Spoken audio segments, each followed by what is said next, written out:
রাজ্যে চলছে এফআইআর এর শুনানি পর্ব। 85 বছর বয়সী ভোটারের বাড়ি এবার কমিশনের 5 আধিকারিক। কমিশনের নির্দেশ মেনে শুনানির জন্য বাড়িতে আধিকারিকরা।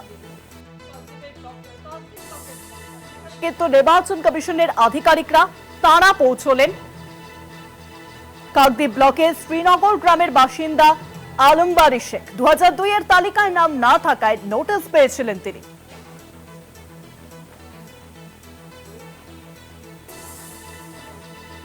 আরো জানবো এই বিষয়ে এখন সরাসরি কাকদ্বীপ থেকে রয়েছেন প্রতিনিধি কোয়েল মন্ডল।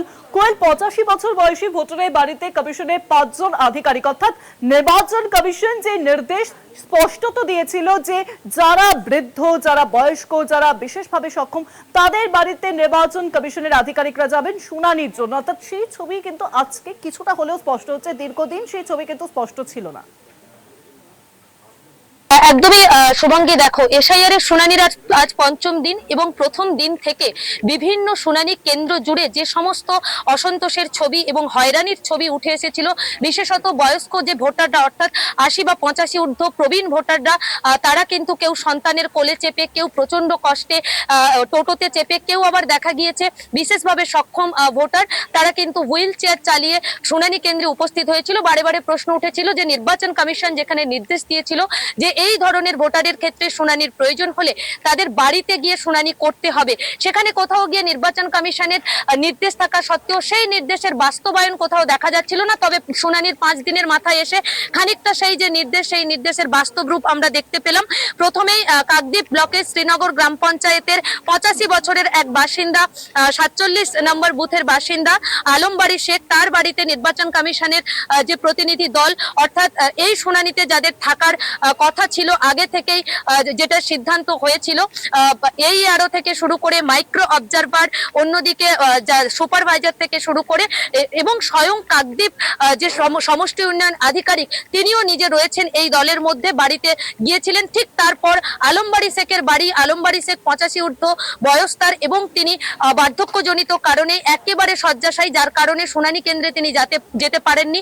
তার যে সংশ্লিষ্ট বুথের বিএলও তিনি আবেদন করেছিলেন বাড়িতে শুনানির জন্য এবং সেই আবেদনে সাড়া দিয়ে প্রতিনিধি দল তার বাড়িতে শুনানি করেছেন। এবং এই মুহূর্তে আমরা যেখানে রয়েছি শ্রীনগর গ্রাম পঞ্চায়েতের 33 নম্বর বুথে এবং এই চেয়ারে বসে রয়েছেন এই বুথেরই বাসিন্দা মন্দা ধারা এবং তিনি বিশেষভাবে সক্ষম বরাবরই, এবং যার কারণে তার বাড়িতেও কিন্তু নির্বাচন কমিশনের এই দল তারা ছুটে এসেছেন এবং তারা কয়েকদিন আগেই এই 33 নম্বর পার্টের যিনি বিএলও রয়েছেন তার কাছ থেকে একটি আবেদন পেয়েছিলেন যে মন্দা ধারা তিনি শারীরিকভাবে কিন্তু সশরীরে শুনানি কেন্দ্রে পৌঁছতে পারবেন না, কারণ তিনি বিশেষভাবে সক্ষম।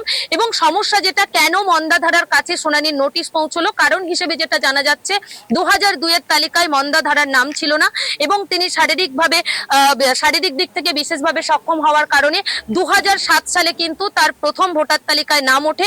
এই একটা গরমিল আসার পর তাকে আনম্যাপিং করা হয়েছিল, পরবর্তী সময়ে তাকে শুনানির নোটিশ পাঠানো হয়েছিল এবং তারও পরবর্তী সময় এই বুথের সংশ্লিষ্ট যিনি বিএলও রয়েছেন তিনি বাড়িতে শুনানির আবেদন করেন এবং এই মুহূর্তে নির্বাচন কমিশনের যে মাইক্রো অবজারভার এই আরও সেই সঙ্গে বিডিও নিজে রয়েছেন এবং সুপারভাইজার এবং সংশ্লিষ্ট এই 33 নম্বর পার্টের বিএলও যিনি তিনি উপস্থিত রয়েছেন, তাদের উপস্থিতিতে এই যে মন্দা ধারা তার ভোটার তালিকায় নাম তোলার জন্য শুনানিতে তার জায়গা জমির যে নথিপত্র থেকে শুরু করে তার পরিচয়পত্র, সেই সমস্ত নথিপত্র কালেক্ট করা থেকে শুরু করে সেগুলো খতিয়ে দেখা, পরিবারের লোকেদের সঙ্গে কথাও বলেছেন।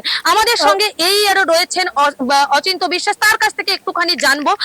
অচিন্ত বাবু, কেন মন্দা ধারার বাড়িতে আসলেন এবং এই যে বারে বারে একটা হয়রানির শিকার হচ্ছিল, ছবিটা কোথাও গিয়ে একটু বদলালো, কেন এত দেরি হলো বাড়িতে পৌঁছতে যাদের যাওয়ার কথা বাড়িতে? আচ্ছা, হেয়ারিং যাদের নেওয়া হবে তাদের সংখ্যাটাও নেহাত কম নয়। বিডি অফিস, এসডি অফিসে হেয়ারিং চলছে এবং সেই সংখ্যাটা অনেক। একটু আমরা এটা আগে থেকেই বলে দিয়েছিলাম যে আমাদের হেয়ারিংয়ের চাপটা একটু কমলে তারপরে আমরা বাড়ি বাড়ি গিয়ে করব, এবং বিএলও সাহেবদের, সুপারভাইজার সাহেবদের আমরা আগে থেকেই বলে দিয়েছিলাম যে আপনারা আবেদন করুন, আবেদন করলে আমাদের কাজের চাপ একটু হালকা হলেই আমরা বাড়ি বাড়ি গিয়ে আমরা শুনানি শুরু করব। আজকে কতজনের বাড়িতে গেলেন? আজকে আমরা 3 জনের বাড়িতে গেলাম এবং এরপরেও যারা আবেদন করবেন আমরা সময় করে তাদের বাড়িতেও যথাসময় পৌঁছে যাব এবং পরিবারকে আগে থেকেই জানিয়ে দেওয়া হচ্ছে যে আসতে হবে না, আমরা এই কয়েকদিনের মধ্যে আমরা যেতে পারি এবং তাকে সম্ভাব্য ডেটও দেওয়া হচ্ছে। বেশ, অচিন্ত বাবুর কাছ থেকে আমরা শুনলাম যে একটু সময় দেরি হলেও তবে তারা আগে থেকেই জানিয়েছিলেন যে যাদের বাড়িতে গিয়ে শুনানির প্রয়োজন হবে আবেদন মতন তারা সেই বাড়িতে পৌঁছবেন। আজ থেকে শুরু করলেন, আগামী যে দিনগুলো রয়েছে সেই দিনগুলিতেও এই ধরনের ভোটারদের বাড়িতে গিয়ে শুনানির প্রয়োজন হলে যদি সংশ্লিষ্ট বুথের বিএলও বা সেই ভোটারের পরিবারের পক্ষ থেকে আবেদন করা হয় তাহলে কিন্তু বাড়িতে বাড়িতে এই প্রতিনিধি দল নির্বাচন কমিশনের তারা পৌঁছবেন, বাড়িতেই শুনানি করবেন। অর্থাৎ বোঝাই যাচ্ছে 5 দিনের মাথাতে, শুনানির 5 দিনের মাথাতে এসে কোথাও গিয়ে দক্ষিণ 24 পরগনা জেলার একেবারে অন্তিম প্রান্ত কাকদ্বীপে এসে ছবিটা কোথাও বদলালো। হয়রানি আশা করা যাচ্ছে আগামী দিন থেকে খানিকটা হয়তো কমতে পারে, স্বস্তি মিলতে পারে। আর এই একেবারে অন্যান্য ভোটাররা তারাও যখন বাড়িতে প্রতিনিধি দলকে পাবে, এই ধরনের ভোটারদেরকে নিয়ে যখন ছুটতে হবে না, সেই হয়রানি থেকে খানিকটা মুক্তি মিলবে বলেই কিন্তু আশা করা যাচ্ছে। তবে আগামী দিনের শুনানি পর্ব এবং তার দিকে কিন্তু নজর থাকবে আমাদের প্রত্যেকের। শুভাঙ্গী, একদমই তাই, অনেক ধন্যবাদ তোমায়। কোয়েল সরাসরি ছিলেন কাকদ্বীপ থেকে প্রতিনিধি কোয়েল মণ্ডল।